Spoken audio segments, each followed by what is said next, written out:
Fidèles téléspectateurs de l'émission Débat Éducation, bonsoir. Nous sommes sur le site du lycée scientifique de Lomé où se déroule en 3 jours la 8e revue du plan sectoriel de l'éducation. Et le bâtiment que vous voyez derrière moi, eh bien, c'est le bâtiment du lycée scientifique, le complexe du lycée scientifique de Lomé, où les débats ont lieu, les interviews aux ministres sectoriels de l'éducation, aux délégués venus de toutes les régions éducatives du Togo. Eh bien, c'est là que se déroule la 8e revue du plan sectoriel de l'éducation dont nous allons parler tout à l'heure.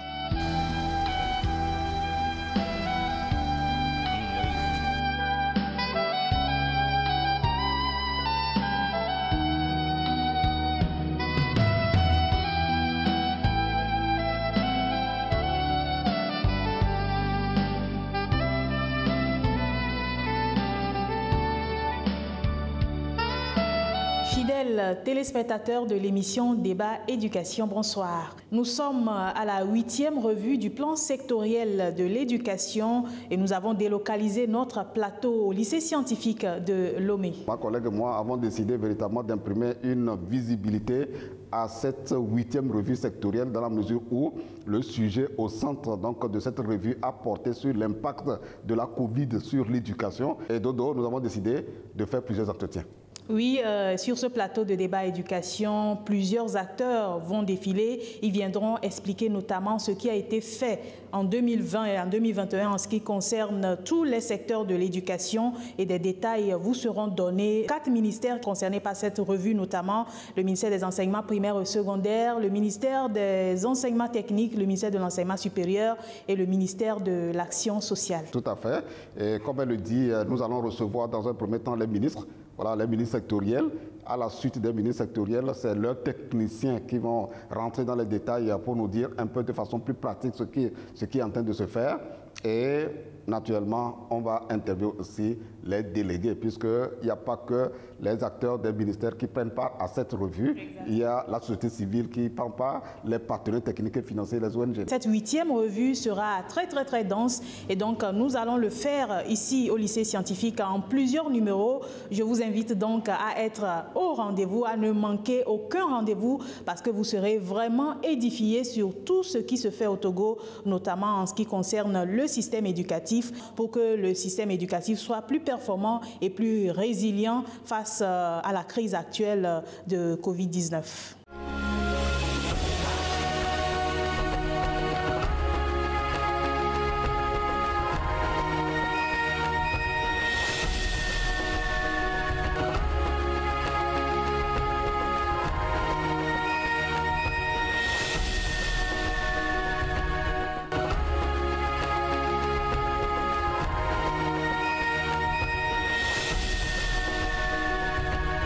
Bonsoir, Monsieur le Ministre. Monsieur le Ministre, vous avez lancé les travaux de la revue, la 8e revue sectorielle du plan sectoriel de l'éducation. Et dans le cadre de l'émission Débat Éducation à la télévision togolaise, on souhaiterait que vous reveniez un peu sur certaines avancées qui permettent d'atteindre la qualité de l'éducation au Togo. Écoutez, il n'y a d'éternellement neuf que l'éternellement vieux. Et nous essayons de construire, reconstruire le système éducatif sous l'autorité du chef de l'État, son Excellence Faure Essazina Gnassingbé, et en tenant compte des forces et faiblesses du système tel que nous l'avions hérité. Et aujourd'hui, parler d'un certain nombre d'avancées revient, dans une certaine mesure, à faire un bilan provisoire, car le définitif ou le plus global paraîtrait dans des délais plus contraignants. Alors, je crois que nous pourrions ici mettre le focus sur 4 grands secteurs. D'abord, la question de l'accès, la question de la qualité, la question de la gouvernance et pilotage. Et quand nous prenons la question de l'accès aujourd'hui, et conformément à la feuille de route du gouvernement, la construction ou l'amélioration des infrastructures scolaires est au cœur de l'agenda politique.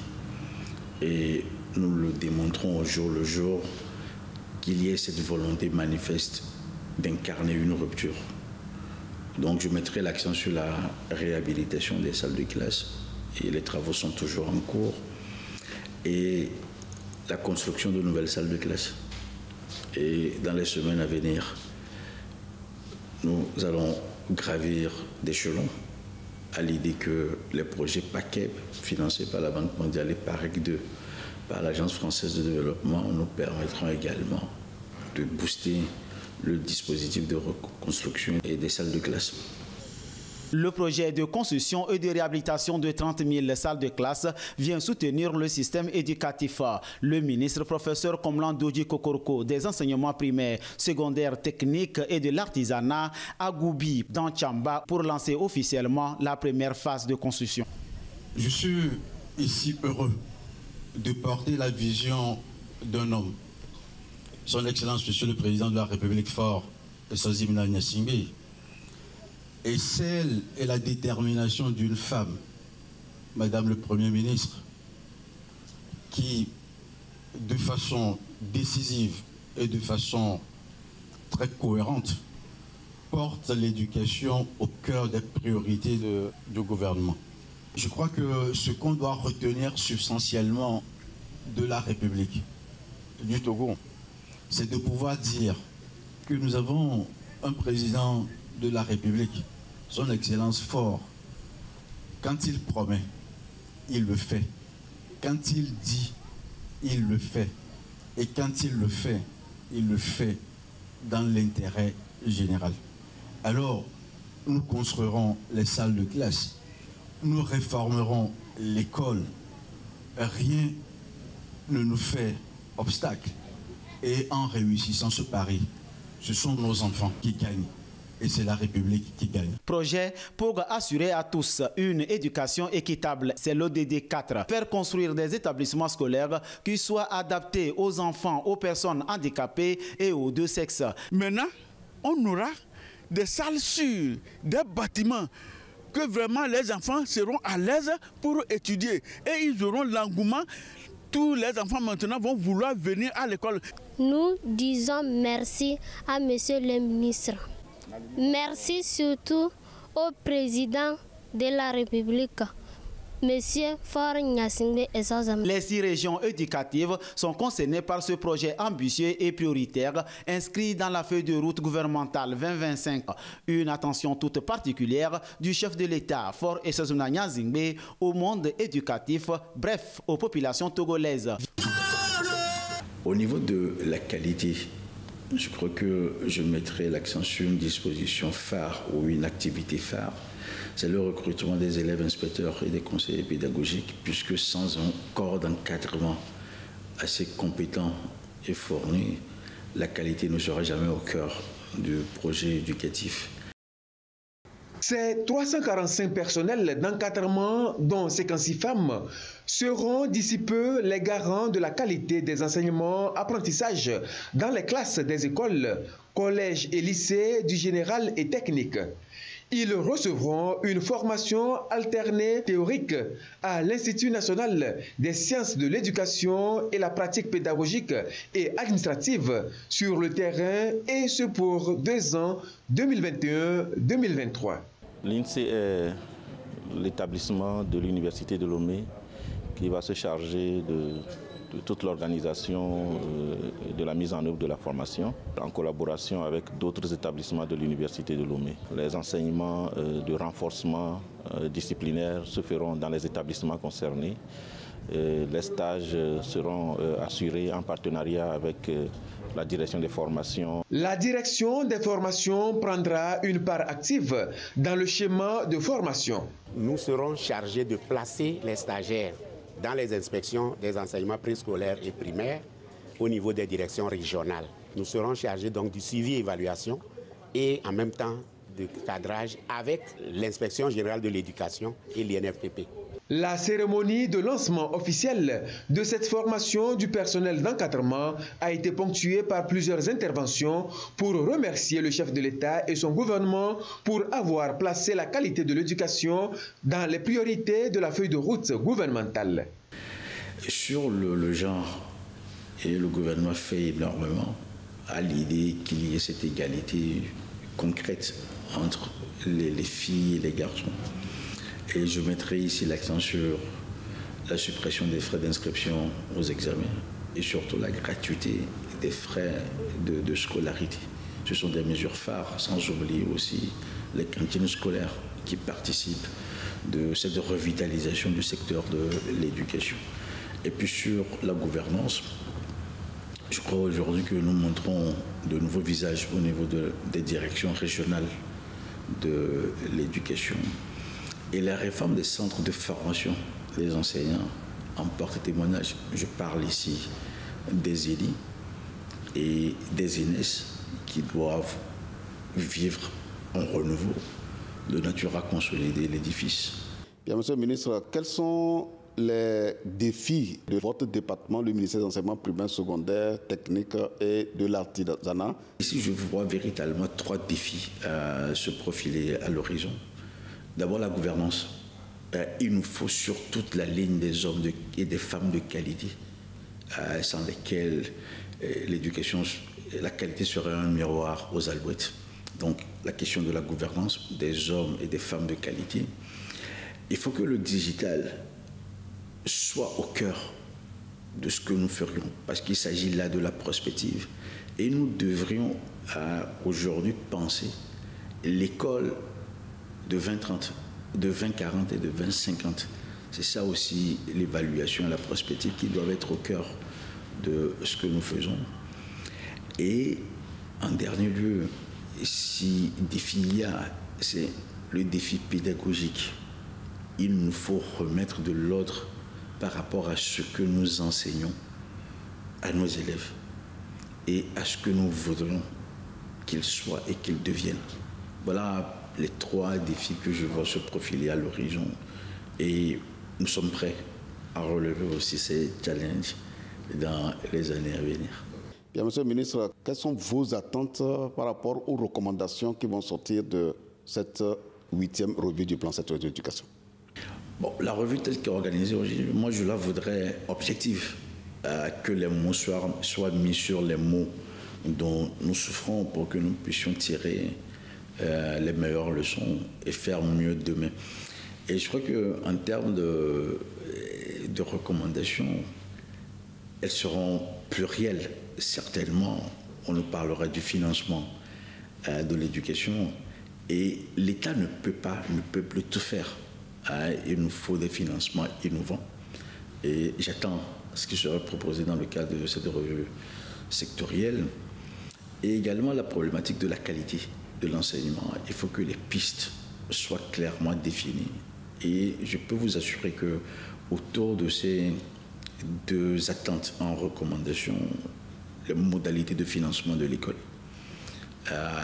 et les perspectives pédagogiques et autres, bon, nous serons en ordre de bataille pour relever les défis en mettant en œuvre les recommandations. Merci, Monsieur le ministre. C'est moi qui vous remercie.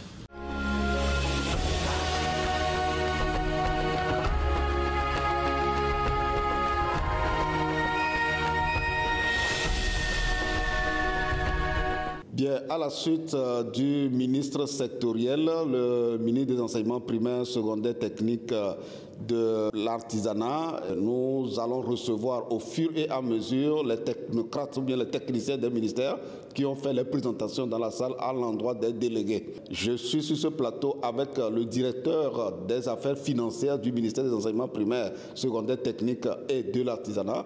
Monsieur le directeur, bonsoir. Bonsoir. C'est vous qui avez été mandaté par votre patron, voilà, par le ministre pour faire la présentation du niveau de réalisation. Alors, ma toute première question, comment votre ministère est financé? Je dirais que notre sous-secteur est chargé des enseignements au niveau du préscolaire, du primaire et du secondaire. Et donc, ce sous-secteur est financé à travers la loi des finances, par le budget de l'État et à travers aussi les partenaires. Donc, il était question de la revue de 2020 et pour 2020, le ministère a été financé par l'État à 97% et par les partenaires à moins de 3%. Le financement total exécuté dans le sous-secteur peut être évalué à 131 milliards. Et ces 131 milliards ont été ventilés sur les 3 niveaux d'enseignement que je venais d'évoquer tout à l'heure. Voilà, là, le préscolaire, le primaire. Le primaire, le secondaire, bon, le choix a été fait pour que le secondaire soit de façon globale. De façon globale. On n'a pas pu distinguer le secondaire 1 du secondaire 2. Voilà. Et ce financement va pour le fonctionnement seulement ou bien c'est pour le fonctionnement et l'investissement? Ce financement va pour les deux. Ce financement a été ventilé selon les volets retenus dans le PSE pour notre sous-secteur, le volet accès, le volet qualité et puis le volet gouvernance. Maintenant, il y a un 4e volet qui a été créé parce qu'avec l'avènement de la pandémie, il y a des activités qui n'étaient pas prévues dans le PSE, mais qui étaient réalisées. Et donc, il y a un 4e volet qui a été créé, que nous avons appelé les activités hors PSE. Donc, le financement a été ventilé selon ces 4. Ça veut dire que l'impact de la Covid vous a contraint à faire des réaménagements budgétaires, c'est ça?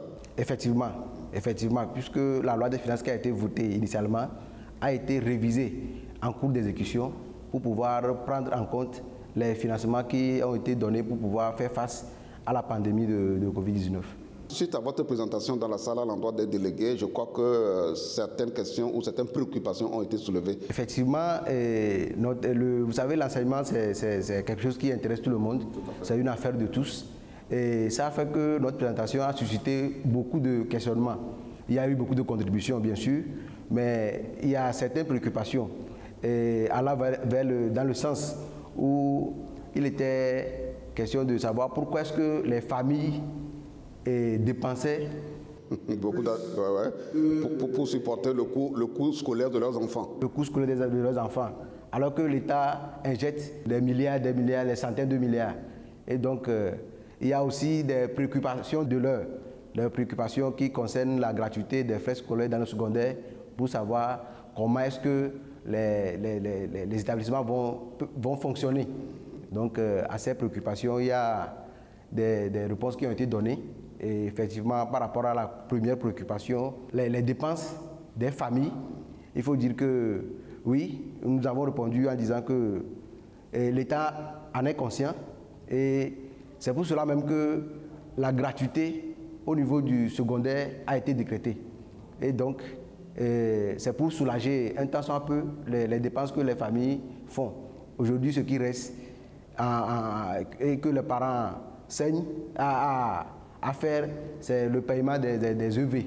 Et donc, l'État en est conscient et l'État va faire des efforts pour pouvoir soulager tant soit peu les parents. Maintenant, il faut dire aussi que les dépenses des familles, c'est des estimations. Parce que l'école, il y a l'école privée et il y a l'école publique. Donc, l'estimation a été faite avec des dépenses dans les écoles privées, des fois qui sont très élevées.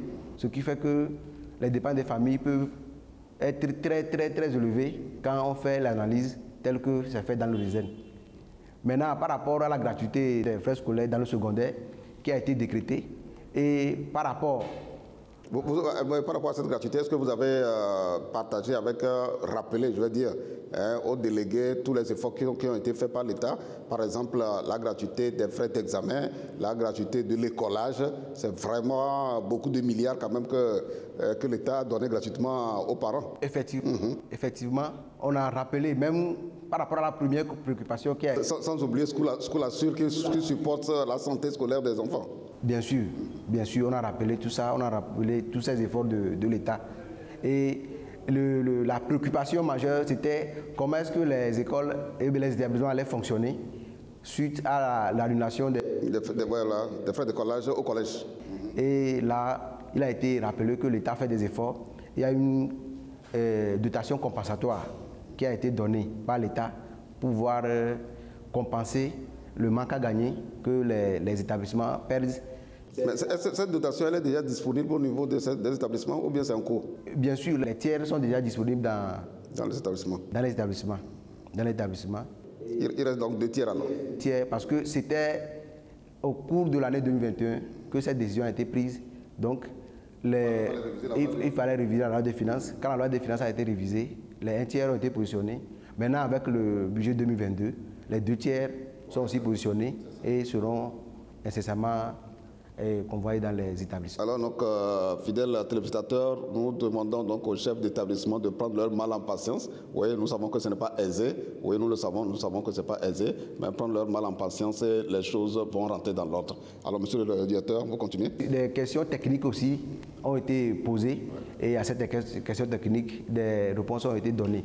Les débats étaient tellement intéressants qu'au lieu d'une heure de présentation, on a fait plus de 2 heures et je dirais que tout le monde a été satisfait. Tout à fait. Alors maintenant, comme c'est dans le cadre de la revue sectorielle que vous avez été mandaté par monsieur le ministre pour faire cette présentation de tout ce qui se fait en matière de gestion financière, quel est vous, personnellement, en tant que DAF, directeur des affaires financières du ministère, quel est votre avis sur la revue sectorielle? Est-ce que vous trouvez que cette rencontre est importante? Je dirais que cette rencontre est vraiment importante. Et ça permet de faire le point. Et ça contribue à la transparence. Voilà, à éclairer même les gens. Éclairer la lanterne sur des délégués sur ce qui se fait au niveau de notre sous-secteur. Et c'est très important. Aujourd'hui, par rapport au budget, nous avons balancé dans le processus qu'on appelle budget-programme. Et le budget-programme, je pense que les revues telles que faites ici contribuent aussi à la réduction des comptes par rapport à ce budget-programme-là. Et si un partage peut être fait de ce que nous avons fait, je pense que beaucoup de gens, la population serait très éclairée par rapport à ce que nous faisons. Et je pense que c'est de bonne guerre. C'est nécessaire, les revues. Comme vient de le souhaiter le directeur des affaires financières du ministère de l'enseignement primaire, secondaire, technique et de l'artisanat, il a été décidé, de toute façon, ça fait partie des recommandations dont nous allons parler en détail. Il a été décidé par les délégués qu'un cadre d'échange régional soit organisé chaque année. Voilà, chaque année pour permettre aux techniciens des ministères d'aller dans les régions pour écouter les acteurs, recueillir leurs avis, leurs craintes, leurs suggestions et comme ça permettra à chacun de comprendre comment les choses fonctionnent et il y aura moins de critiques oiseuses. Alors, monsieur le directeur, votre dernier mot. Cette revue, c'est la revue du plan sectoriel de l'éducation et après le plan sectoriel de l'éducation, il faut aussi analyser la feuille de route gouvernementale. La feuille de route gouvernementale qui a donné 2 objectifs majeurs à notre sous-secteur, renforcer les capacités physiques des infrastructures et puis améliorer la qualité des enseignements. Et avec cette feuille de route, il y a plusieurs projets, mais il y a 2 projets notamment, le projet P9, la construction des infrastructures, et le projet 36 000 salles de classe qui ont été lancées par M. le ministre récemment. Là. 30 000 salles de classe d'ici 2025 seront construites. Et puis il y a l'amélioration de la qualité qui passe par la révision des curricula, la distribution des livres. Et je pense que nous devons aller dans ce sens. Voilà, je profite au passage pour chercher un peu à comprendre sur la rupture de la disponibilité des livres pour la lecture de calcul dans les établissements. Est-ce qu'aujourd'hui, vu que auparavant cette production de livres était annexée au projet, alors, et que quand le projet finit, il y a rupture. Aujourd'hui, dans quel sens on doit aller pour s'assurer que, quel que soit pour s'assurer que les livres seront disponibles? Est-ce qu'il faut créer une ligne budgétaire ou bien qu'est-ce qu'il faut faire? Oui, à cette question, je dirais que les livres, c'est beaucoup d'argent. Oui, ça coûte cher. Voilà pourquoi les partenaires nous appuyaient à pouvoir les acquérir. Oui, une ligne budgétaire, mais il y a des modalités. On peut aussi céder les copyrights de ces livres à des privés, parce qu'aujourd'hui la tendance aussi c'est le partenariat public-privé. Donc dans ce partenariat, on peut céder les copyrights de ces livres aux privés qui vont produire quand même à moindre coût et tout le monde sera soulagé. L'autre aussi c'est la création de lignes budgétaires, mais vous savez, le gouvernement a beaucoup de priorités. Bien sûr que l'éducation fait partie des priorités, mais il y a encore beaucoup de priorités. Maintenant, si le gouvernement pense que il peut faire face à cette priorité d'acquérir les livres chaque année et de les distribuer. Je pense qu'une ligne budgétaire peut être créée aussi à cet effet. Merci. Alors, nous tenons donc à remercier le directeur des affaires financières du ministère de l'enseignement primaire secondaire qui a bien voulu répondre à notre invitation pour nous éclairer sur le partage qu'il a fait dans la salle à l'endroit des délégués et nous éclairer véritablement sur la question financière parce que l'argent est le nerf de la guerre, dit-on. Et de temps en temps, on va le solliciter s'il y a une préoccupation particulière, on va le solliciter pour qu'il puisse nous éclairer, en tout cas éclairer la lanterne des téléspectateurs, des acteurs de l'éducation, voilà, sur ce qui est en train de se faire sur la mobilisation des ressources, sur l'exécution des finances, pour répondre aux axes du plan sectoriel de l'éducation, l'axe accès, l'axe qualité, l'axe gouvernance et pilotage.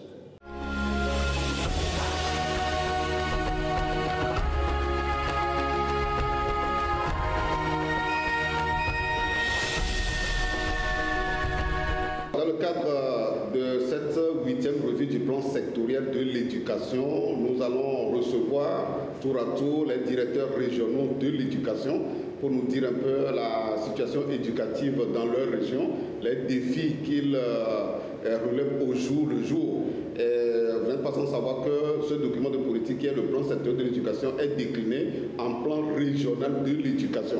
Et ce plan régional de l'éducation fait également l'objet de revues régionales du PSE dans les régions bien entendu. Et donc nous allons saisir l'opportunité de la participation des directeurs régionaux à cette 8e revue au lycée scientifique pour recevoir donc les directeurs régionaux. Alors le premier directeur régional de l'éducation que nous allons recevoir à mes côtés sera le DRE Kara. Monsieur le directeur régional de l'éducation de la Kara, bonsoir. Oui, bonsoir, monsieur. Alors, soyez le bienvenu à Lomé. Merci bien. Pour participer à la revue, à la 8e revue du plan sectoriel de l'éducation. Alors, comme je l'ai dit dans mon introduction, le PSE, plan sectoriel de l'éducation, est décliné en plan régional de l'éducation et chaque directeur régional a aussi le devoir de faire la revue du PRDE. Alors, votre revue a eu lieu tout récemment. Est-ce qu'on peut savoir l'état de l'éducation dans votre région et les défis et les recommandations qui sont faites à la suite de votre revue que vous avez organisée à l'école normale des instituteurs de Niamey? Merci beaucoup, monsieur Marcel Toy. Comme vous venez de le dire, le plan sectoriel de l'éducation est décliné en plans régionaux de développement de l'éducation, PRDE. Et les PRDE, à leur tour, sont déclinés en plans triennaux des inspections. Alors, comme nous allons le faire, ou comme nous l'avons fait ici à Lomé, vous savez, le plan régional de développement de l'éducation de la Kara a été mis en œuvre depuis 3 ans déjà. Et puis, bon, cela demande que nous puissions faire la revue à notre tour. Nous avons donc fait notre revue du 27 décembre au 31. C'était à l'ENI de Niamtougou, où tous les acteurs de l'éducation, évidemment les partenaires également, ont pris part à la dite revue.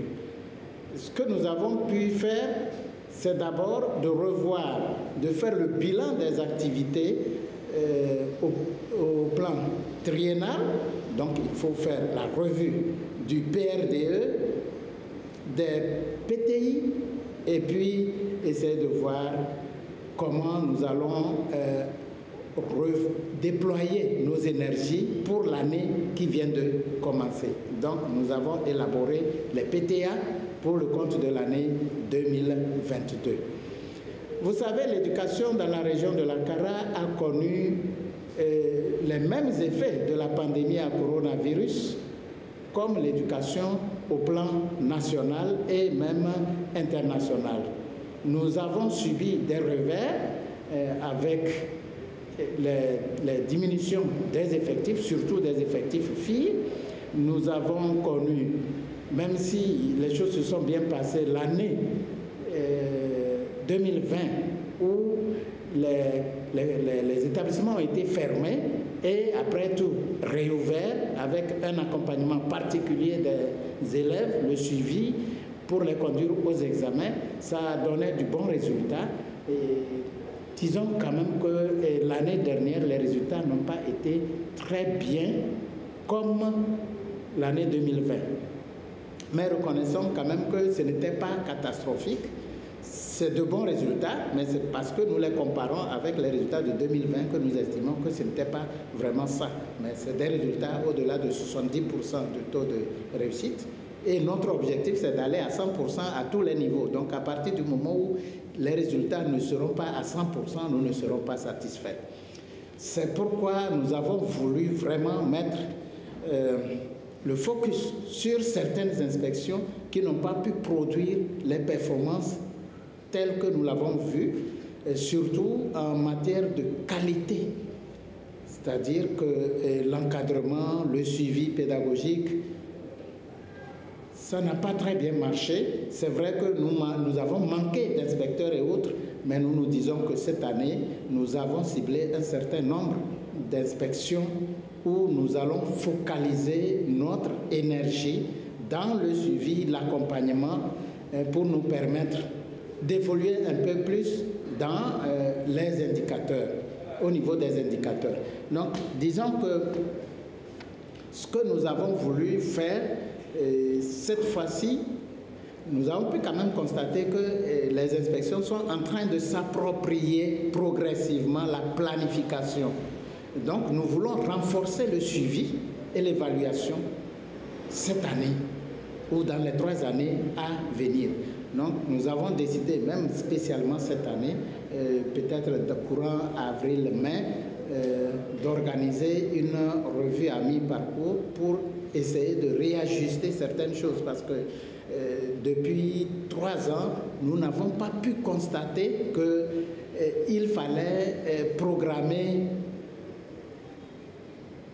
un peu moins d'activités qui seront effectivement réalisées. Nous avions programmé tout un flux d'activités et nous nous sommes rendus compte que d'abord nous n'avons pas eu les moyens financiers pour les réaliser et puis de 2, nous ne pouvions pas tout réaliser. Donc nous avons décidé cette année de réduire un peu le nombre d'activités et de ne programmer que des activités réalisables, mais surtout de faire un suivi périodique pour nous assurer que les activités se déroulent et qu'il y aura un effet sur les indicateurs. Donc ce que nous voulons, c'est justement cela. Nous voulons à tout prix que les indicateurs soient améliorés et le grand défi pour nous, c'est la planification véritable et puis le suivi et l'évaluation. Je pense que c'est ce qu'il nous faut pour les années à venir. Si nous le faisons, nous pourrons vraiment relever le défi de l'éducation dans la région de la Kara. Et la gestion de la pandémie dans la région de la Kara, dans les écoles aussi bien publiques comme privées, puisque vous êtes le patron de la région, est-ce que les choses vont pour le mieux?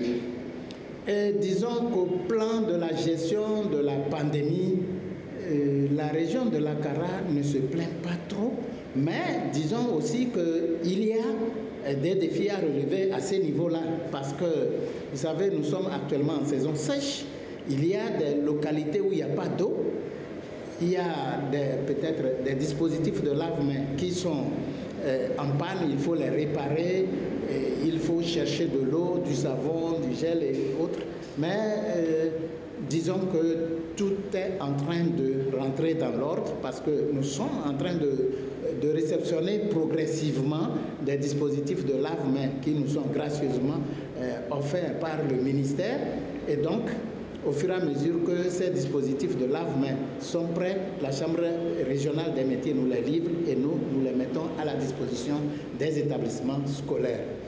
Et le respect des mesures barrières. Vous savez, nos jeunes élèves, ils sont de plus en plus jeunes et pour leur état de jeunesse, ce n'est pas facile de les amener à respecter scrupuleusement les mesures barrières. Donc, nous mettons à contribution les enseignants dans les salles de classe, le groupe des pairs des élèves, donc les comités de veille dans les établissements, et donc tout le monde doit faire de la sensibilisation tous azimuts et à tout moment. Voilà. Alors, nous remercions le directeur régional de l'éducation de la CARA, M. Kodjo Nyongue. C'est lui qui nous a entretenu sur l'état de l'éducation dans la région de la CARA et les défis qui vont être relevés d'ici peu pour tendre vers la qualité de l'éducation. On va recevoir un de ses collègues d'une autre région éducative. Je suis donc sur ce plateau avec le directeur régional de l'éducation de la région centrale. Monsieur le directeur régional, bonsoir. Bonsoir, monsieur. Alors, vous êtes à Lomé, au lycée scientifique, dans le cadre de la revue du plan sectoriel de l'éducation. Et nous voulons que les téléspectateurs, les Togolais, les acteurs de l'éducation aient une idée de comment va l'éducation dans la région et les défis qui vous attendent. Merci, monsieur le journaliste en éducation, Marcel Toy. Et d'entrée de jeu, je dirais que nous venons de prendre à peine service le jeudi passé et nous ne sommes pas totalement assis, mais ce que je pouvais vous dire pour l'instant, la région des centrales, c'est une vaste région d'environ 13 000 km². Et l'étendue de cette région même pose un problème de gestion. Donc nous envisageons lutter contre la déperdition scolaire dans notre région, surtout déperdition au niveau des jeunes filles qui essaient de franchir les frontières des autres préfectures pour les régions environnantes et les pays voisins. Il y a aussi un autre aspect, nous avons une obligation de résultat et la recherche surtout de l'excellence dans notre région. Et nous aurons également à renforcer le pilotage de nos chefs d'établissement. Dans les différents établissements, on doit renforcer le pilotage. S'agissant des perspectives, nous pensons compartimenter notre région en plusieurs secteurs et sous-secteurs, ce qui permettra de mieux la cerner. Nous voulons également impliquer les parents d'élèves et surtout les autorités locales à nous aider pour la bonne marche de l'éducation dans cette vaste région éducative. Et nous voulons assurer une répartition équitable des ressources humaines mises à notre disposition et nous entendons aussi solliciter l'appui des ONG pour nous aider à fournir le kit nécessaire aux élèves démunis, ceci pour les empêcher d'aller à la recherche de l'argent afin de pouvoir se scolariser. Et au niveau de l'obligation des résultats, nous comptons renforcer la capacité de nos enseignants et en multipliant les journées pédagogiques, d'une part, d'autre part, en redynamisant les secteurs pédagogiques. Ceci nous permettra de briser le mur entre les enseignants de même discipline.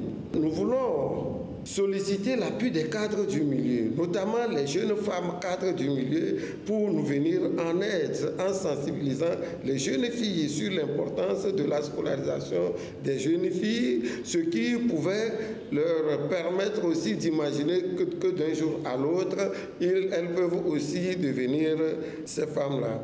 Au niveau de pilotage de nos chefs d'établissement, nous voulons mettre maintenant un lien entre les chefs d'établissement et nous en accentuant nos communications. C'est ce que nous entendons pour cette année faire dans notre région éducative pour la qualité de l'éducation tant prônée par les autorités du pays. Alors, merci, monsieur le directeur régional de l'éducation de la région centrale. Alors, fidèles téléspectateurs, vous avez bien retenu les goulots d'étranglement qui constituent en réalité des défis que le directeur régional, avec l'appui de tous les partenaires, que ce soit au plan national comme au plan local, solliciterait pour pouvoir relever ces défis. Et ces défis, comme il a dit, il y a le problème du caractère accidentel de la région, avec des montagnes et avec des fleuves, etc., dont l'accès n'est pas aisé pour le personnel d'encadrement et même les élèves et les enseignants. Le défi de la qualité de l'éducation pour que eh bien, la qualité de l'éducation permette aux enfants d'avoir un bon profil de sortie, et aussi le défi de la communication interne entre les acteurs qui pilotent le système éducatif. Vous voyez, et naturellement, un défi transversal, c'est le problème des grossesses des filles, des violences, et il compte beaucoup sur tous les partenaires qui sont engagés sur cette thématique-là pour l'aider à relever le défi. Monsieur le directeur, merci et bon courage. Nous souhaitons vivement qu'à la prochaine revue, que vous venez nous donner de bons résultats. Merci, monsieur le journaliste. Merci. À la suite du directeur régional de l'éducation de la région centrale, je vais recevoir tout à l'heure sur ce plateau le directeur régional de l'éducation de la région des Savanes. Merci d'avoir accepté d'être sur ce plateau installé spécialement au lycée scientifique dans le cadre de la revue du plan sectoriel de l'éducation. Alors donc vous êtes venu pour prendre part activement à la revue du plan sectoriel de l'éducation, et nous voulons saisir l'occasion pour que vous nous révéliez un peu l'image que nous avons aujourd'hui du système éducatif dans la région des Savanes par rapport aux axes du plan sectoriel de l'éducation naturellement, en termes d'accès, de qualité et de gouvernance et de pilotage. Merci beaucoup, monsieur Marseille Toy. L'éducation au niveau de la région des Savanes se porte bien, et vous n'êtes pas sans savoir que c'est une vaste région. Tout à fait. Qui quitte depuis la préfecture, qui a cette préfecture, et qui quitte depuis la préfecture de l'Oti Sud, en passant par Mongo, en allant jusqu'à Sekansé, via Penjar, tout le grand Penjar. Donc l'éducation se porte très bien, et nous disons même merci à tous les textes qui recadrent le pilotage de notre système éducatif, et tout le monde commence par voir clair ce qui devient sa mission et ce qui est interdit au niveau du système éducatif. Et par rapport aux différents axes du PSE, je veux parler de l'accès. Et nous disons qu'aujourd'hui, beaucoup de nos établissements ont été améliorés avec les réhabilitations des vieux bâtiments, mais aussi la construction et la mise en place de nouvelles infrastructures, surtout pour les nouvelles créations et transformations. C'est pour dire qu'au niveau de l'accès, tout marche très bien. Avec les mobiliers que nous avons eus, en 2 ans, nous avons eu déjà 2 mobiliers l'année passée. Et puis cette année aussi, on se prépare au plus grand temps jusqu'au 8 février à avoir un grand nombre de mobilier. Quand vous dites mobilier, c'est les tables bancs des élèves pour augmenter la capacité d'accueil. Voilà maintenant les salles de classe. Maintenant, au niveau des salles de classe, nous disons que les différentes constructions de l'année passée ont augmenté le nombre de classes, surtout avec la pandémie à Covid-19. Vous avez vu que le système de double feu exige la construction de nouvelles salles de classe, ce qui fut fait et qui continue d'être fait. Tout à fait. Et notre défi au niveau de l'accès, c'est au niveau du préscolaire. Vous n'êtes pas sans savoir qu'au niveau du préscolaire, il est question maintenant, les parents ont compris l'importance du préscolaire, et il faille peut-être continuer la construction des salles de classe au niveau du préscolaire. Nous saluons l'effort de l'État qui, aujourd'hui, c'est que dès qu'on crée une école primaire, il faut à sa suite créer en même temps des salles de classe pour les préscolaires. Mais l'UNICEF également nous a appuyés suffisamment. Mais notre défi, c'est d'étendre cette couverture au niveau du préscolaire. Et au niveau également de la qualité, je veux dire, de l'enseignement, il faudrait qu'on puisse agir également dans l'amélioration de cette qualité. Les indicateurs ont quand même augmenté, mais ce n'est pas encore la cible attendue. D'où nous disons qu'avec la nouvelle politique de l'encadrement à proximité avec les différents secteurs pédagogiques, nous pensons que nous allons dynamiser tant soit peu les différents conseils d'enseignement, qui d'ailleurs même le mois passé, nous avons fait des formations au niveau des différents secteurs formation sur les chefs d'établissement, formation au niveau de chaque enseignant disciplinaire pour encore faire des échanges de bonnes pratiques. Et au niveau, notre défi beaucoup plus majeur revient à l'amélioration de la rétention.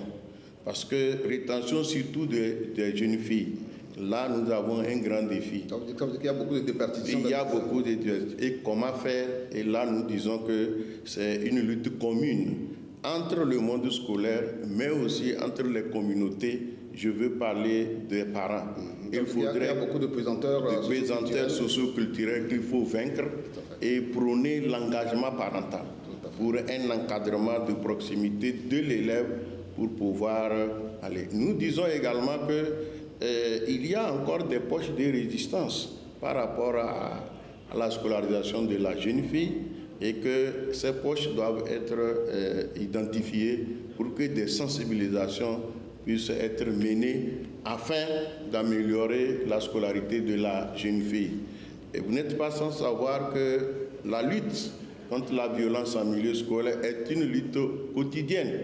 Malgré les différents textes, il faille continuer la lutte avec la mise en place des comités de suivi des différentes formes de violence pour pouvoir vaincre. Parce que ces violences sont source de perditions scolaires. Et nous disons également qu'au niveau de ces violences, il est temps que nous puissions former les enseignants sur ce que j'appelle les méthodes alternatives. Parce qu'ils se disent, face à une telle violence, quelles sanctions il faut donner.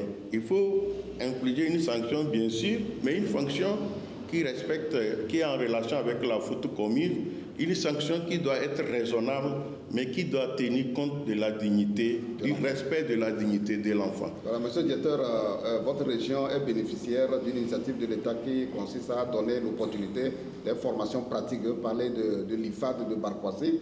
Est-ce que vraiment vous pensez que ça va vraiment aider la jeunesse à s'orienter plus tôt vers des formations courtes et pouvoir se prendre en charge? L'IFAD de Barkwasi est bienvenue, surtout que c'est une population beaucoup plus agricole et beaucoup plus spécialisée dans l'élevage. Et je pense que beaucoup de jeunes ont acclamé l'arrivée de l'IFAD à Barkwasi et ça va beaucoup plus orienter certains apprenants pour se prendre en charge très tôt et éviter les études longues s'il n'a pas le potentiel. Et éviter même l'exode rural. Tout à fait. Merci, monsieur le directeur. Fidèles téléspectateurs, nous disons merci au directeur régional de l'éducation des Savanes qui nous a donné un aperçu de ce qui se fait déjà dans le domaine de l'éducation sur tous les axes du plan sectoriel de l'éducation, les défis qui attendent, n'est-ce pas, la direction régionale de l'éducation et aussi les atouts qui permettent à cette direction régionale d'apporter des réponses aux apprenants, quel que soit leur genre. Merci à vous et nous allons recevoir maintenant le directeur régional de l'éducation de Plateau Est. Vous savez qu'on a, le ministre de l'enseignement primaire a créé une direction régionale de l'éducation de Plateau Ouest vers Palimé pour gérer cette partie-là. Et il y a la direction régionale de Plateau Est qui couvrait toute la zone Plateau qui est très accidentée. Et je crois que le directeur régional de l'éducation nouvellement nommé vraiment va revenir sur cet aspect qui ne lui laisse pas en réalité la tâche facile. Monsieur le directeur, bonsoir. Bonsoir, monsieur Marcel. D'abord, félicitations pour votre nomination. J'avais oublié de féliciter aussi votre collègue de la région centrale.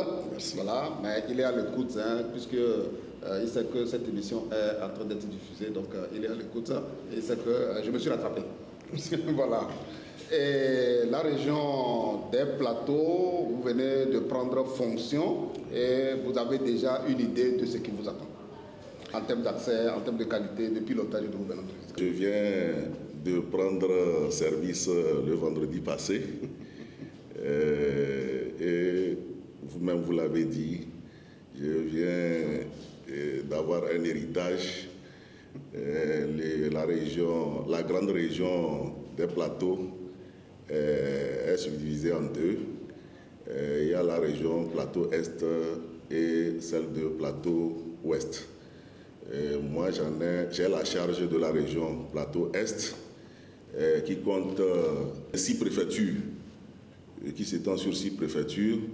Il y a les préfectures de Hao, Moyen-Mono, Ogou, Amou, Est-Mono et puis Agné. Et mon institution, l'administration de la DRE Plateau Est, gère, disons, la région en collaboration avec 13 inspections, 10 inspections. Tout est confondu, enseignement primaire, secondaire, même technique aussi du côté de l'enseignement général. Enseignement général, 10 inspections, 13 inspections, 10 inspections de l'enseignement préscolaire et primaire et 3 inspections de l'enseignement secondaire général. Comme vous venez de le dire, les défis que ma région tente de relever, c'est déjà des défis que mon prédécesseur a tenté également de relever. Et je profite de l'occasion pour saluer son effort parce que les indicateurs ont été améliorés. Mais nous sommes là pour accompagner cela. Et pour cela, les défis se présentent, disons, suivant les 3 volets du PSE, que ce soit l'accès, que ce soit la gouvernance, que ce soit la qualité. Par rapport à la qualité, nous comptons poursuivre l'amélioration de la qualité des enseignements-apprentissages. Vous savez qu'aujourd'hui, il y a les volets formation, les enseignants, ils ont besoin toujours d'accompagnement sans cesse, ils ont besoin d'être visités pour pouvoir être motivés. Il y a l'amélioration aussi de la scolarisation et le maintien des élèves, particulièrement la scolarisation des jeunes filles et des élèves qui sont en situation de handicap. Et côté gouvernance, il y a l'amélioration de la gestion et le pilotage de nos établissements scolaires. Revenant sur la qualité, nous pouvons compter sur le suivi, je l'ai dit tantôt, le suivi des enseignants, le suivi régulier des enseignants. Nous avons déjà des inspecteurs qui sont à notre disposition, qui sont nos proches collaborateurs, et qui nous aident à multiplier ces suivis. Et nous, de notre côté, au niveau de la direction régionale, nous allons soutenir ce suivi et accompagner les inspecteurs dans leurs missions, dans leurs différentes missions. Il y a également l'approche, ce que je qualifie par l'approche sectorielle à notre niveau. Vous savez que depuis une certaine année, il y a eu une subdivision de nos régions en secteurs pédagogiques. Et ce que nous faisons le plus souvent, c'est d'essayer de mettre les secteurs à notre disposition, d'insuffler un certain dynamisme de manière à ce que tout ce que les inspections font, qu'au niveau des secteurs, qu'il y ait les mêmes ressources pour nous, pour accompagner les actions. Donc nous allons poursuivre les actions que nous menons déjà avec nos secteurs. Nous allons insuffler toujours un certain dynamisme au niveau avec les inspecteurs, essayer d'accompagner les conseils d'enseignement et les journées pédagogiques qui se font déjà, en mettant en collaboration les secteurs pédagogiques. Côté gouvernance, nous savons déjà qu'un effort est fait à travers les ONG et sur tout plan. Il y a déjà des formations qui ont été initiées en matière d'élaboration des projets d'école. Aujourd'hui, de nouveaux établissements sont créés et ces établissements ont besoin d'accompagnement. Vous savez, aujourd'hui, rien ne peut se faire sans ces outils de pilotage, je voudrais dire, projet d'école, plan d'action. Je pense que nous allons non seulement insuffler ou bien travailler avec les nouveaux chefs d'établissement dans l'élaboration de ces outils, mais redynamiser également l'usage de ces outils au niveau des établissements existants. Maintenant, concernant l'accès, la scolarisation de la jeune fille, nous allons mettre un accent là-dessus avec les formations. Il y a déjà des formations qui se déroulent et des formations qui sont en perspective. Nous allons travailler avec les ONG et partenaires sur d'abord la thématique de la non-violence, la thématique de l'inclusion, et essayer de former les enseignants sur les méthodes alternatives. Et là, je suis sûr que nous allons vraiment réduire la violence en milieu scolaire. Donc voilà quelque peu déjà l'image de ce que spontanément me vient en tête, tout en sachant que nombreux sont les défis qui se présentent à ma région éducative. Merci, M. Marcel. Merci, monsieur le directeur régional. Fidèle téléspectateur, je crois que c'est sans commentaire. Voilà, vous avez écouté de façon claire, parce qu'il est rentré vraiment dans les détails, pour que vous ayez une idée précise des défis qui attendent la direction régionale de l'éducation. Et le directeur régional, au même titre que les autres directeurs régionaux, compte sur la contribution des uns des autres, la société civile par ici, les ONG par là, les partenaires techniques et financiers et autres, pour pouvoir relever le défi, parce que la réponse aux questions éducatives contenues dans les 4 actes du plan sectoriel de l'éducation, eh bien, ces réponses-là ne peuvent être données que de façon synergique en conjuguant nos efforts. Donc c'est sur ce mot que je vous dis merci, et merci à tous les directeurs régionaux qui sont passés sur ce plateau pour nous éclairer et nous donner une idée de ce qui se fait, ce qui va aussi se faire. Voilà, et donc c'est sur ce mot que je vous dis merci de nous avoir suivis et à la prochaine.